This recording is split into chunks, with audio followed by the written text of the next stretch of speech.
la sieste, c'est une petite nuit magique qui peut être une alternative à une nuit courte ou une mauvaise nuit. Et puis aussi, elle peut faire partie du traitement de la fatigue, quoique la fatigue se traite aussi, bien entendu, chez le médecin. Le tout, c'est de savoir comment faire sa sieste. Alors, il y a des petites règles. La sieste, elle ne doit pas être pratiquée quand on est en phase de traitement d'une insomnie, sinon on peut aggraver cette insomnie. Après, la sieste, elle peut être aussi culturelle. Dans les pays chauds, on fait souvent une sieste postprandiale. Et puis, on voit apparaître des entreprises qui font faire des siestes à leurs employés parce qu'on sait que ça va améliorer l'état de la mémoire, de la concentration, il y a une meilleure efficacité. Alors, c'est toujours quand la sieste est courte.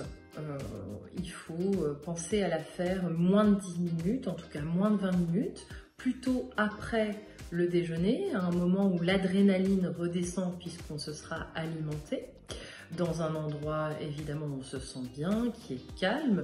On peut s'aider de techniques de méditation, d'auto-hypnose, des techniques de relaxation avec la respiration, la sophrologie. On peut s'aider également des bruits des rivières, des vagues, des oiseaux, de la forêt, du vent dans les arbres. Tous ces éléments vont alimenter finalement le cerveau à avoir des ondes de relaxation qui vont faciliter l'endormissement. Donc ça peut être inné finalement, et puis il y a des gens qui ont besoin de travailler pour arriver à faire une sieste courte. Attention à la sieste qui va être à peu près de 50 minutes parce qu'il va y avoir un petit effet groggy qui va durer une demi-heure. Donc là, il va falloir attendre une demi-heure pour se sentir mieux et pour retravailler. Mais ça peut être intéressant pour quelqu'un qui a travaillé dans sa journée et qui a besoin de reveiller le soir. On pense aux étudiants, des gens qui ont besoin de faire des dossiers le soir. Donc ça va faciliter leur performance intellectuelle, voire physique plus tard.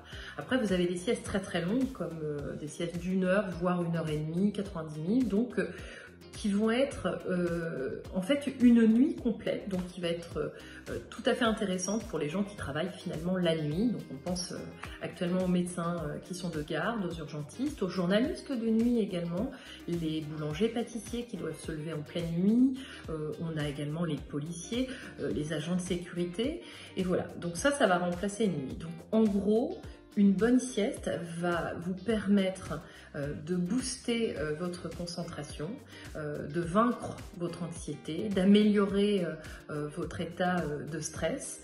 Et il faut la pratiquer relativement souvent pour en ressentir les bénéfices, comme un enfant.